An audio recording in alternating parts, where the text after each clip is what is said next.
Greetings, magnificent, beautiful, precious, eternal spirit soul that you are. Take a breath, breathe right into your heart, out of your mind. Notice where you are. Be right there. My topic: depower the enemy within. See, we've been feeding the enemy, and the enemy is with us in every single moment until we recognize the enemy and we take command, take dominion. And that enemy within is doubt.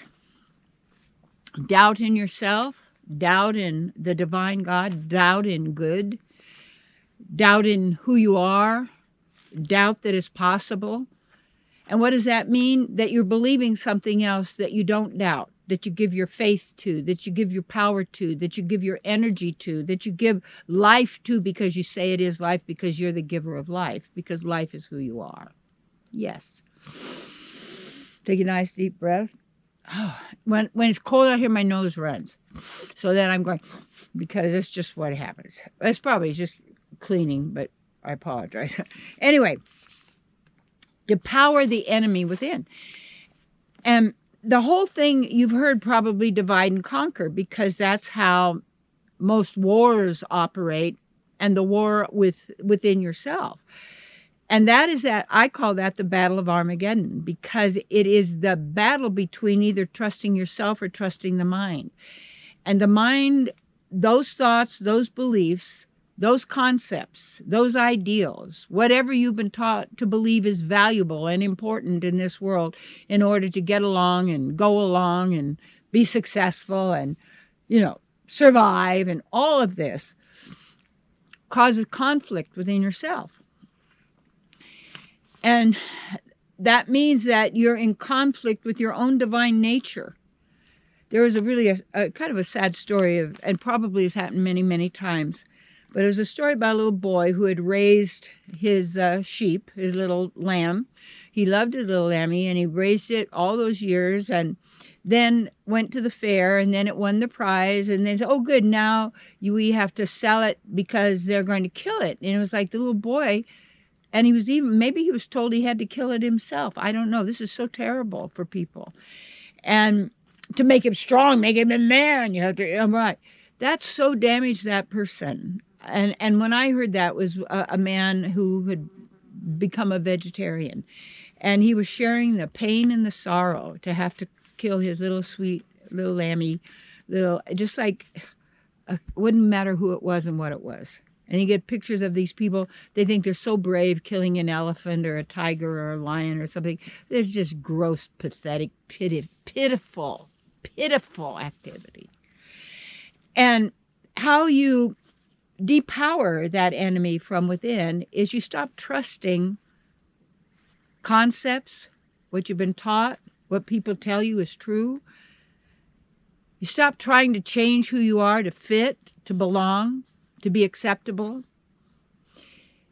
Is that you actually invest in yourself, in knowing and being who you are, and bringing forth your talents and your abilities, bringing forth what feels right in your heart as to who you are. They'll call you weak, they call you stupid, call you a airy-fairy case of whatever, because name-calling, ridicule is just such a great tool, a weapon for so many people crumble under ridicule.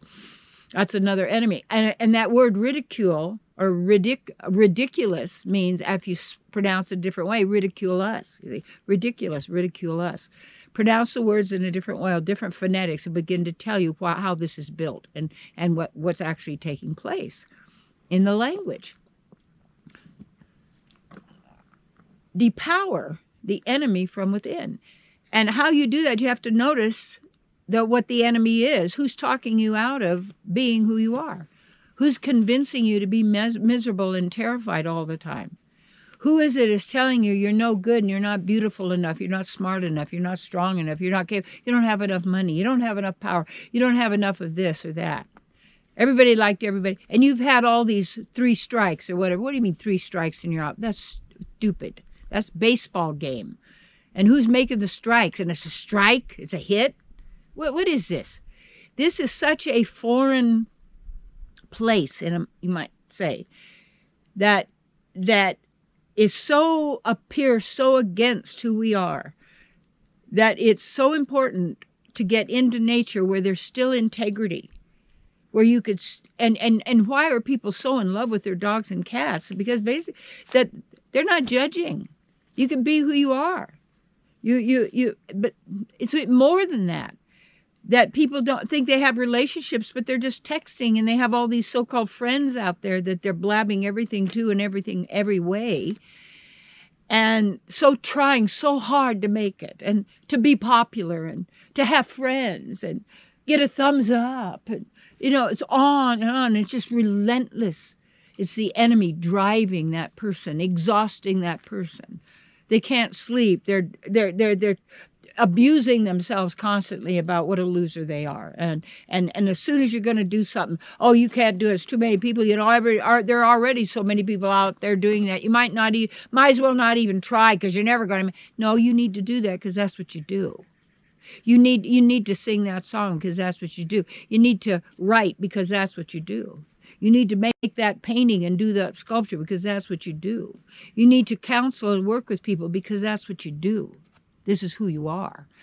And when you stop feeding the demon, the monster, that is always trying to control and manipulate you and everything and everyone else, that means we're allowing this enemy, these belief systems to suck the life force out of us, to defeat us. What is to defeat? Means knock you off your feet, knock you on the ground.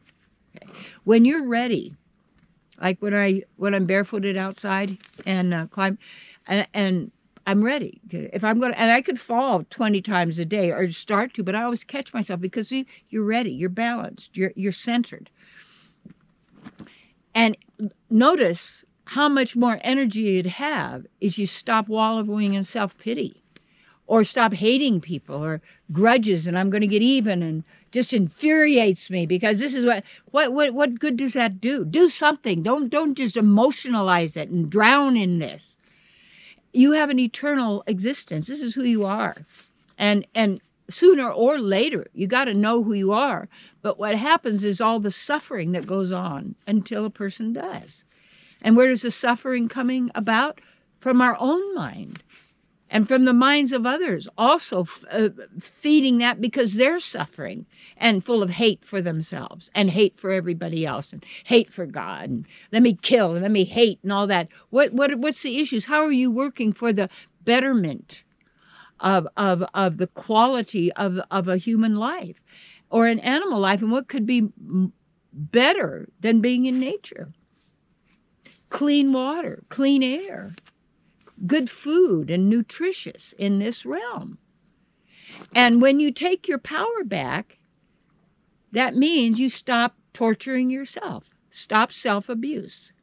The greatest terrorist weapon ever invented is your own mind. And if it's terrorizing you, it's because you're allowing it, you're letting it, and then you say, yeah, but these people said this to me, then okay, now let's say, what's the game? What are you trying to prove? Are you a living example, or somebody a living example of abuse? Well, really, got a prize. I can prove I was abused. Look at me. And this is 40 years later. Really? What happened? What happened? Stop now. Stop right where you are. Breathe. This is the first moment of the rest of eternity, and you have an eternal existence. Empower yourself, and when you do, the enemy has no power at all, because they got it from you.